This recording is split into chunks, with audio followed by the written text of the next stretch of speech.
हाँ फ्रेंड्स आप सब कैसे हैं। तो आज हम आप लोगों को ईबीएस पेडागोजी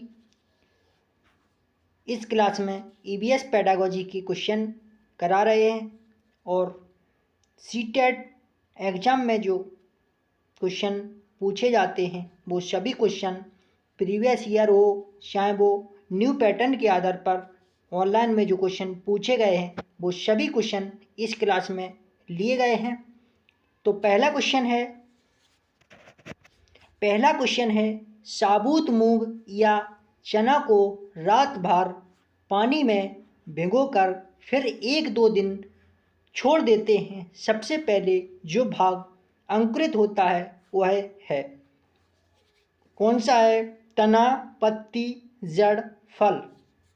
बताएं इसका आंसर। साबुत मूंग या चना को रात भर पानी में भिगोकर फिर 1 या 2 दिन छोड़ देते हैं। सबसे पहले जो भाग अंकुरित होता है उसको कहते हैं, क्या कहते हैं? उसको कहते हैं जड़। जड़ कहते हैं उसे। अगला क्वेश्चन,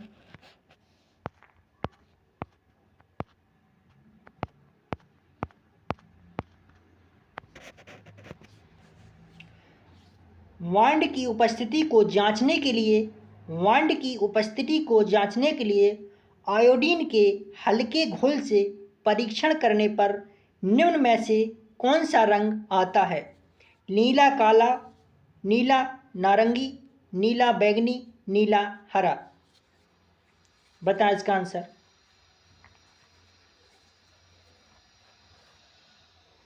वांड की उपस्थिति को जांचने के लिए आयोडीन के हल्के घोल से परीक्षण करने पर निम्न में से कौन सा रंग आता है?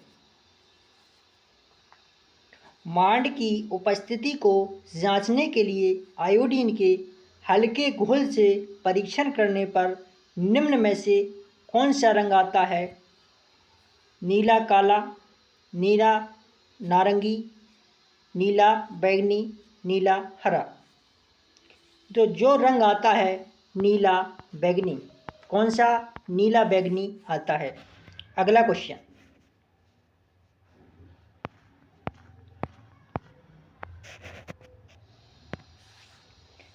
बेरी नामक रोग विषमता निम्न में से किस विटामिन की कमी से होता है?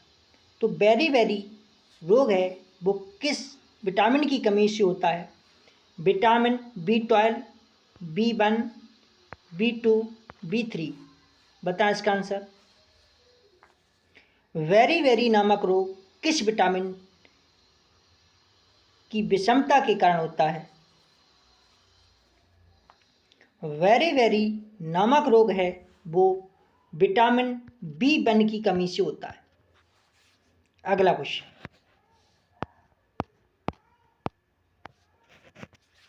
पटसन का रेशा पटसन के पौधे के किस भाग से प्राप्त होता है? पटसन का रेशा पटसन के पौधे के किस भाग से होता है? बीज से, पत्ती से, फूल से, तना से। बताएं इसका आंसर।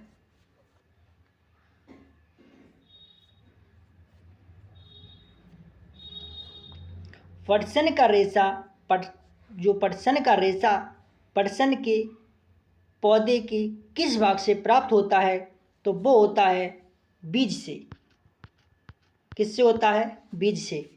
अगला क्वेश्चन,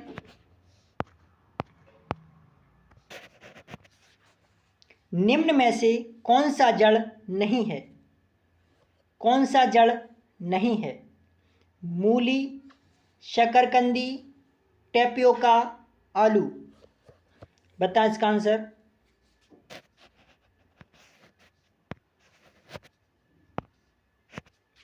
बताएं इसका आंसर। निम्न में से कौन सा जड़ नहीं है? मूली, शकरकंदी, टेपियोका ये जड़ के अंतर्गत आते हैं, लेकिन आलू एक तना होता है। कैसा होता है? आलू एक तना होता है। तो आंसर इसका डी। अगला क्वेश्चन,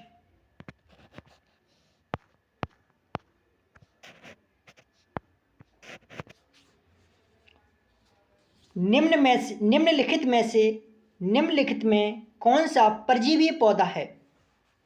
परजीवी पौधा है। निम्नलिखित में कौन सा परजीवी पौधा है? पीपल, अंगूर, अमरबेल, मनी प्लांट। बताएं इसका आंसर।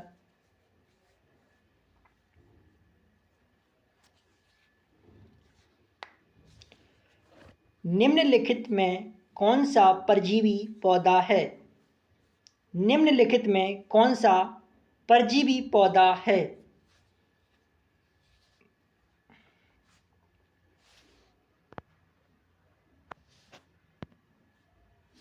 परजीवी का मतलब होता है किसी दूसरे पेड़ पर आश्रित होना।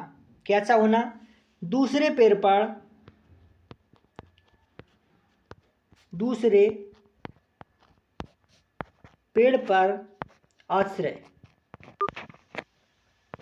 आश्रय करने वाले जो पौधा होता है उसको परजीवी कहते हैं। परजीवी के अंतर्गत अमरबेल आती है, जो किसी पेड़ पर चढ़ती है उसको परजीवी कहते हैं। तो इसका आंसर है अमरबेल। अगला क्वेश्चन,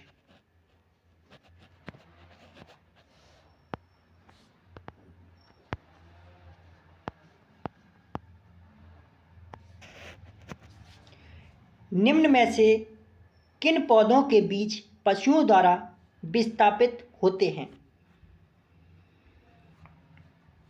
निम्न में से किन पौधों के बीज पशुओं द्वारा विस्थापित होते हैं?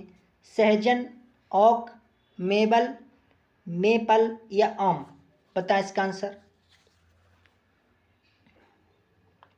निम्न में से किन पौधों के बीज पशुओं द्वारा विस्थापित होते हैं?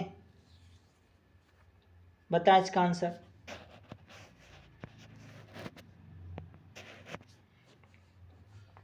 निम्न में से किन पौधों के बीज पशुओं द्वारा विस्थापित होते हैं? तो आम के पौध होते हैं। किसके? आम के। जब पशु आम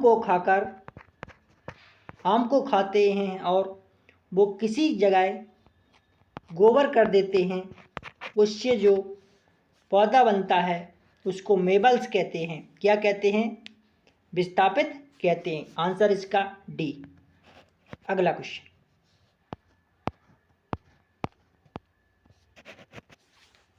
निम्नलिखित में से किसको बीजपत्र कहते हैं? निम्नलिखित में से किसको बीजपत्र कहते हैं? बीजावरण, भ्रूण, बीजांड द्वार, बीजपत्ती। बताएं इसका आंसर। निम्नलिखित में से किसको बीजपत्र कहते हैं? निम्नलिखित में से किसको बीजपत्र कहते हैं? बीजावरण, भ्रूण, बीजपत्ती, बीजांड द्वार। बताएं इसका आंसर। निम्नलिखित में बीजपत्री कहते हैं। तो बीजपत्र कहते हैं बीज की पत्ती। अगला क्वेश्चन,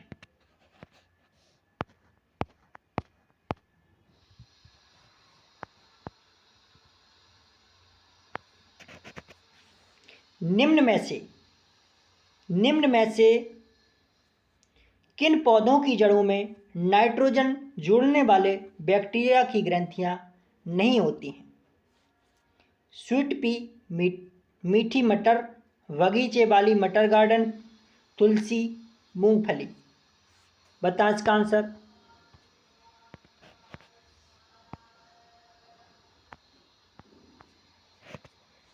निम्न में से किन पौधों की जड़ों में नाइट्रोजन जोड़ने वाले बैक्टीरिया की ग्रंथियां नहीं होती हैं?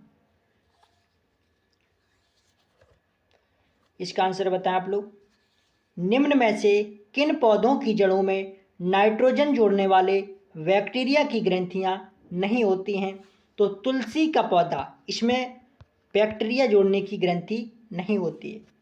अगला क्वेश्चन,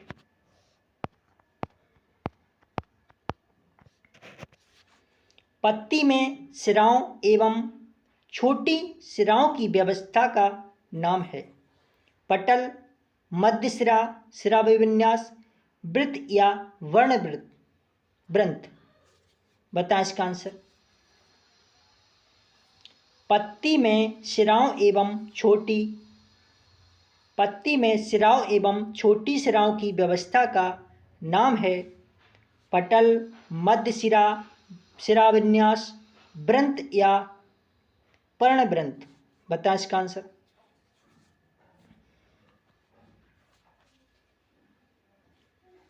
पत्ती में सिराओं एवं छोटी दिशाओं की व्यवस्था का नाम है पटल।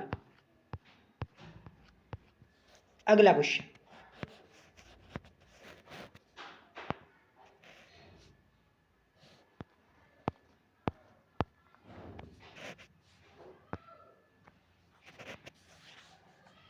निम्न में से कौन सा जीवाश्म ईंधन नहीं है? निम्न में से कौन सा जीवाश्म ईंधन नहीं है? कोयला, पेट्रोलियम, प्राकृतिक गैस, लकड़ी? निम्न में से कौन सा जीवाश्म ईंधन नहीं है? बताएं इसका आंसर। तो जीवाश्म ईंधन कोयला, पेट्रोलियम, प्राकृतिक गैस ये जीवाश्म ईंधन के अंतर्गत आती हैं, लेकिन लकड़ी जीवाश्म ईंधन नहीं है। आंसर इसका बी। अगला क्वेश्चन,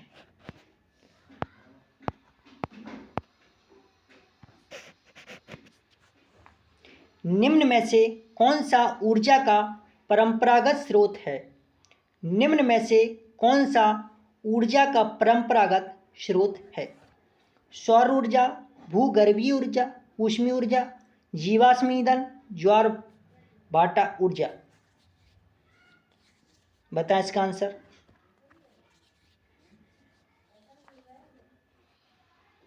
निम्न में से कौन सा ऊर्जा का परंपरागत स्रोत है? सौर ऊर्जा, ज्वार भाटा, भूगर्भीय ऊर्जा, ऊष्मीय ऊर्जा, जीवाश्म ईंधन? परंपरागत स्रोत का मतलब होता है, ऊर्जा का परंपरागत स्रोत का मतलब होता है एक से अधिक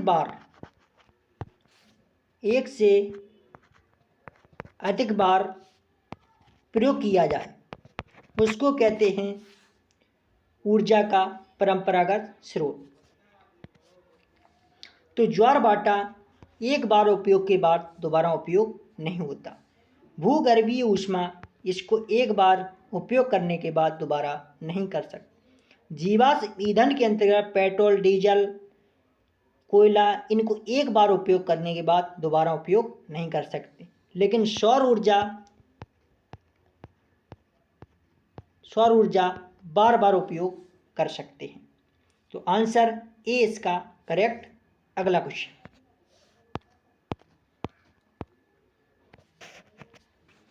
पौधों के ऊपरी भागों से वाष्प के रूप जल की क्षति को कहते हैं? प्रकाश संश्लेषण, वृद्धि, श्वसन, वाष्पोत्सर्जन? बताएं इसका आंसर। पौधों के ऊपरी भागों से वाष्प के रूप जल की क्षति को कहते हैं।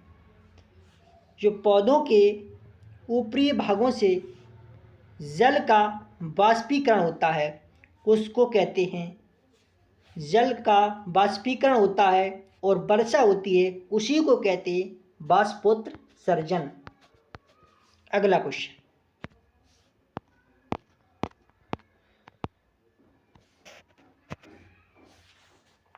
हिमालय में एप्पल एक औषधीय पौधा है जो उच्च क्षेत्र में पाया जाता है, इसे किस समूह में रखेंगे?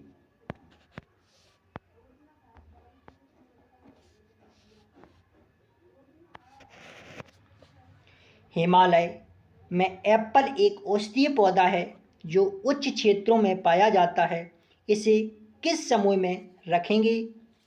अन्य स्थानिक, प्रचुर बहुल, संकट संपन्न, स्थानिक। बताएं इसका आंसर।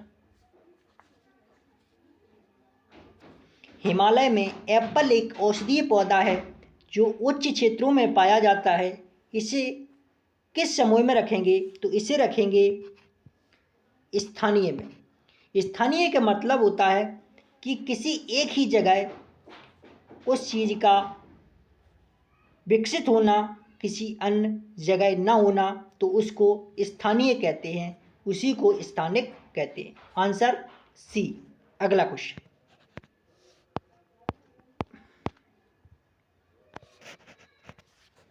हमारे सौरमंडल में कौन सा ग्रह पृथ्वी से छोटा है? हमारे सौरमंडल में कौन सा ग्रह पृथ्वी से छोटा है? तो बुध पृथ्वी से छोटा है। अगला क्वेश्चन,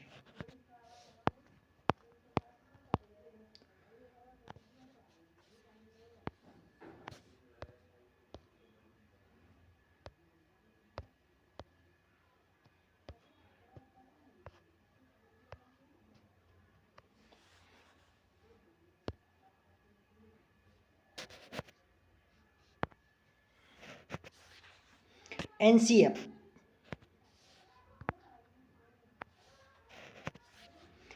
एनसीएफ 2005 के अनुसार प्राथमिक स्तर पर ईबीएस का उद्देश्य निम्न में से कौन सा होना चाहिए? एनसीएफ 2005 के अनुसार प्राथमिक स्तर पर ईबीएस का उद्देश्य निम्न में से कौन सा होना चाहिए? लिंग संबंधी विषयों की तथा हास्याकरण के मुद्दों पर समालोचना करना, बच्चों की कंठस्थ करने की कला को विकास करना, प्राथमिक स्तर पर ईवीएस के सीखने में वर्णन के महत्व पर जोर देना।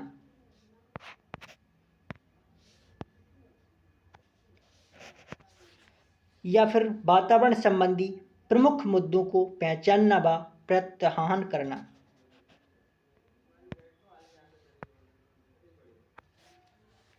बताएं इसका आंसर।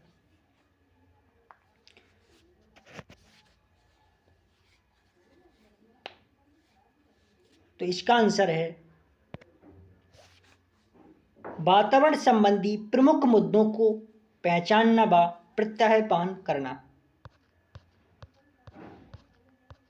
अगला क्वेश्चन,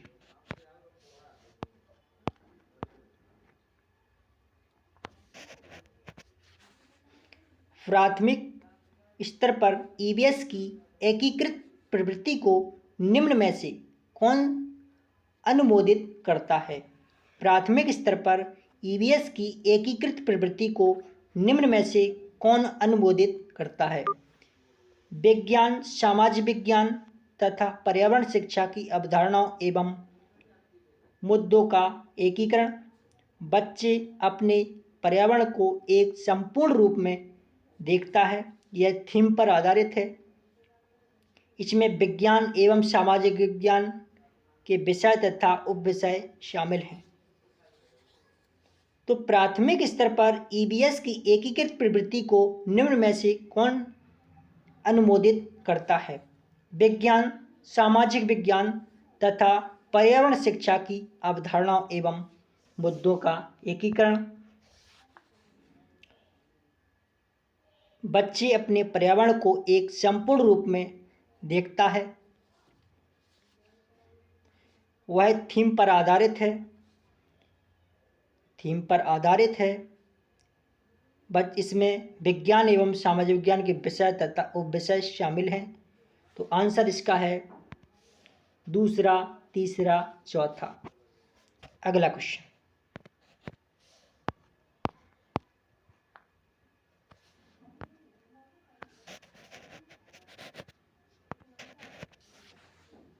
निम्न में से ईवीएस की शिक्षा के संबंध में कौन सा सही है? निम्न में से ईवीएस की शिक्षा के संबंध में कौन सा सही है? अनुभव द्वारा सीखना, मूर्त से अमूर्त की ओर शिक्षा, ज्ञात से अज्ञात की ओर, ईवीएस का प्रासंगिक स्वरूप। तो आंसर इसका है, बताएं आप लोग। पहला इसका करेक्ट आंसर। अगला क्वेश्चन,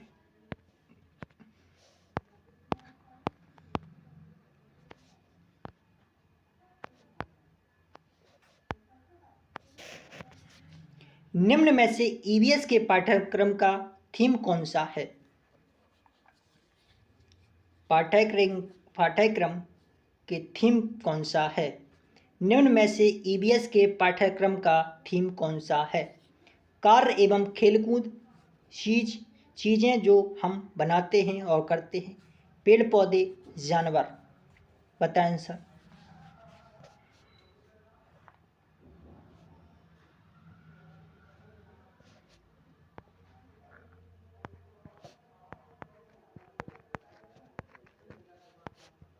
उप थीम के अंतर्गत कार्य एवं खेल, पेड़ पौधे, जानवर ये आते हैं उप थीम के अंतर्गत, लेकिन थीम के अंतर्गत आता है चीज़ों जो हम बनाते हैं और करते हैं। आंसर इसका बी। अगला क्वेश्चन,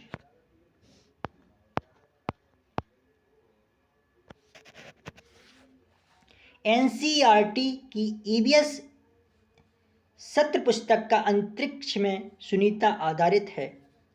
रोजमर्रा की चुनौतियाँ, असल जीवन की घटनाएं, वास्तविक लोग तथा उनके अनुभव, वास्तविक स्थान। बताएं इसका आंसर। एनसीईआरटी की ईवीएस सत्र पुस्तक का अंतरिक्ष में सुनीता आधारित है, वास्तविक लोग तथा उनके अनुभव। अगला क्वेश्चन,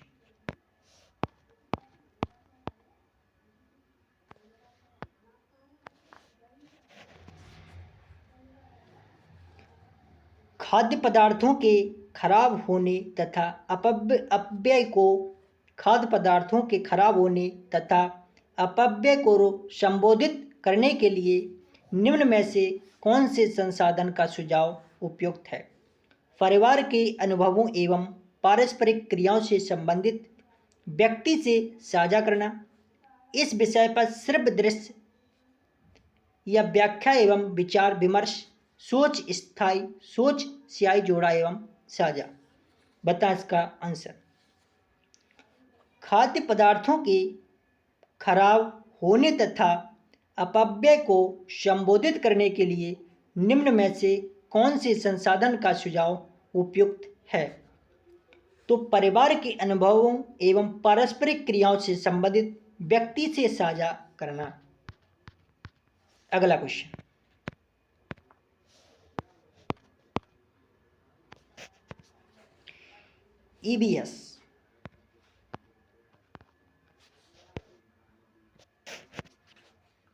ईवीएस में एक शिक्षक निम्न में से किसके अंतर्गत स्वच्छता अभियान चला सकता है? प्रोजेक्ट, परियोजना कार्य, प्रदत्त कार्य, क्षेत्र भ्रमण, प्रयोगात्मक कार्य। बताएं इसका आंसर। ईवीएस में एक शिक्षक निम्न में से किसके अंतर्गत स्वच्छता अभियान चला सकता है? ईवीएस में एक शिक्षक निम्न में से किसके अंतर्गत स्वच्छता अभियान चला सकता है? तो क्षेत्र भ्रमण से स्वच्छता अभियान चला सकता है। अगला क्वेश्चन,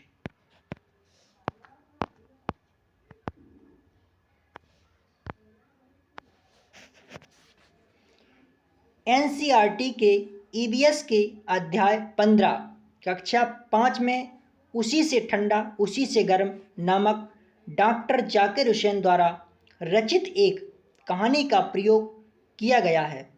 इस कहानी का मुख्य उद्देश्य विकसित करना है।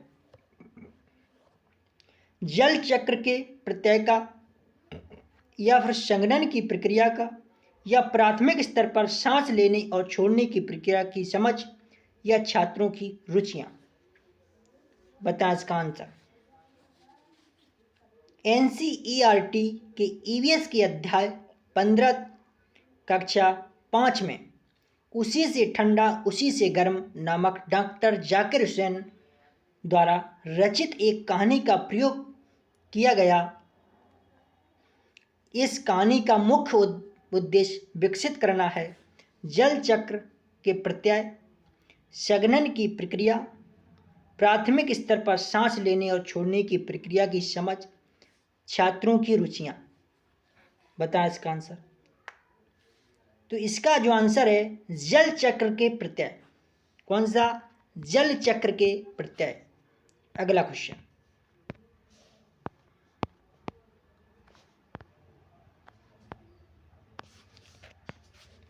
ईवीएस की शिक्षा में रचनात्मक मूल्यांकन का संचालन करने का सबसे उपयुक्त उद्देश्य है। ईवीएस की शिक्षा में रचनात्मक मूल्यांकन का संचालन करने का सबसे उपयुक्त उद्देश्य है विद्यार्थियों की मात्रात्मक एवं गुणात्मक प्रगति से संबोधित करना, विद्यार्थियों की विषयानुसार प्रगति का आकलन करना, विद्यार्थियों को अंक एवं श्रेणी देना, विद्यार्थियों को अगली कक्षा में पदोन्नत करना। बताएं इसका आंसर। ईवीएस की शिक्षा में रचनात्मक मूल्यांकन का संचालन करने का सबसे उपयुक्त उद्देश्य है विद्यार्थियों की मात्रात्मक गुणात्मक प्रगति को संबोधित करना या विद्यार्थियों की विषय अनुसार प्रगति का आकलन करना या फिर विद्यार्थियों को अंक एवं श्रेणी देना या फिर विद्यार्थियों को अगली कक्षा में पदोन्नत करना। तो इसका जो आंसर है विद्यार्थियों की मात्रात्मक एवं गुणात्मक प्रगति को संबोधित करना। अगला क्वेश्चन,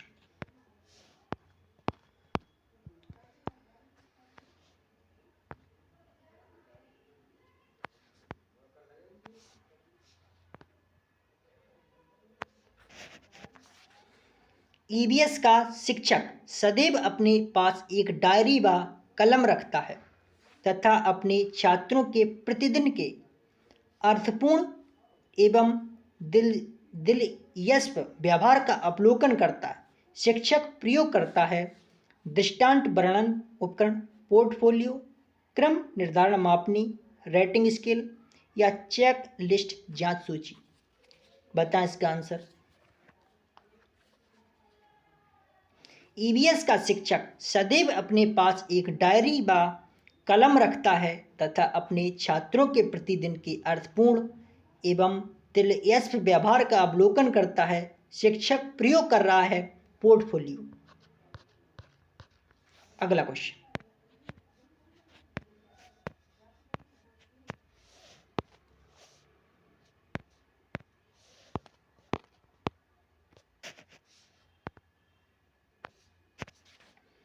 निम्न में से कौन सा ईवीएस के आकलन का सूचक हो सकता है? अवलोकन, सहयोग, प्रत्याहान, याद स्मृति। बताएं इसका आंसर। निम्न में से कौन सा ईवीएस के आकलन का सूचक हो सकता है?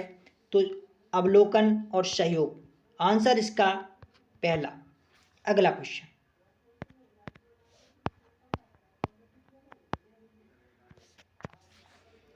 पर्यावरण अध्ययन के शिक्षक अपनी कक्षा में वास्तविक चुनौती हैं। पर्यावरण अध्ययन के शिक्षक अपनी कक्षा में वास्तविक चुनौती हैं।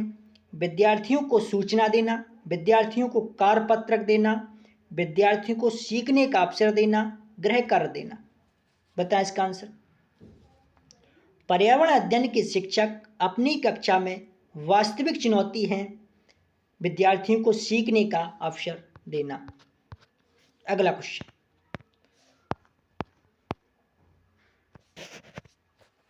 निम्नलिखित में से क्या पर्यावरण अध्ययन के सीखने का प्रभावशाली संसाधन है? कविताएं और कहानियां, पर्यावरण शिक्षा की पाठ्यपुस्तक, कार्यपत्रक, दृश्य। बताएं इसका आंसर। निम्नलिखित में से क्या पर्यावरण अध्ययन के सीखने का प्रभावशाली संसाधन है? तो कविताएं और कहानियां। अगला क्वेश्चन,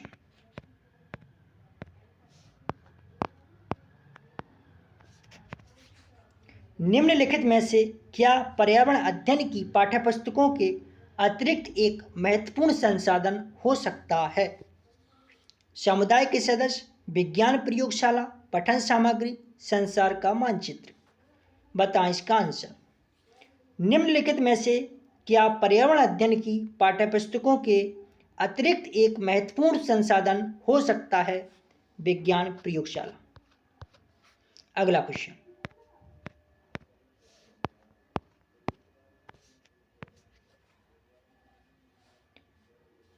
निम्नलिखित में से किस आकलन का पर्यावरण अध्ययन की कक्षा में विद्यार्थियों द्वारा आनंद लिया जाता है? पोर्टफोलियो का आकलन, पेपर पेंसिल परीक्षण, मौखिक प्रश्न, पेपर पेंसिल परीक्षण की प्रतिपुष्टि। निम्नलिखित में किस आकलन का पर्यावरण अध्ययन की कक्षा में विद्यार्थियों द्वारा आनंद लिया जाता है? किस प्रकार? पोर्टफोलियो का आकलन, पेपर पेंसिल परीक्षण, मौखिक परीक्षण, पेपर पेंसिल परीक्षण की प्रतिपुष्टि। इसका आंसर है पोर्टफोलियो। तो आप लोग चैनल को सब्सक्राइब करें। अनुष्का एकेडमी ग्वालियर शिक्षक एवं शिक्षिका बनाने का एकमात्र संस्थान अनुष्का एकेडमी ग्वालियर। जिस चैनल को सब्सक्राइब करें, लाइक और शेयर करें। अगली क्लास में फिर मिलते हैं, तब तक के लिए धन्यवाद।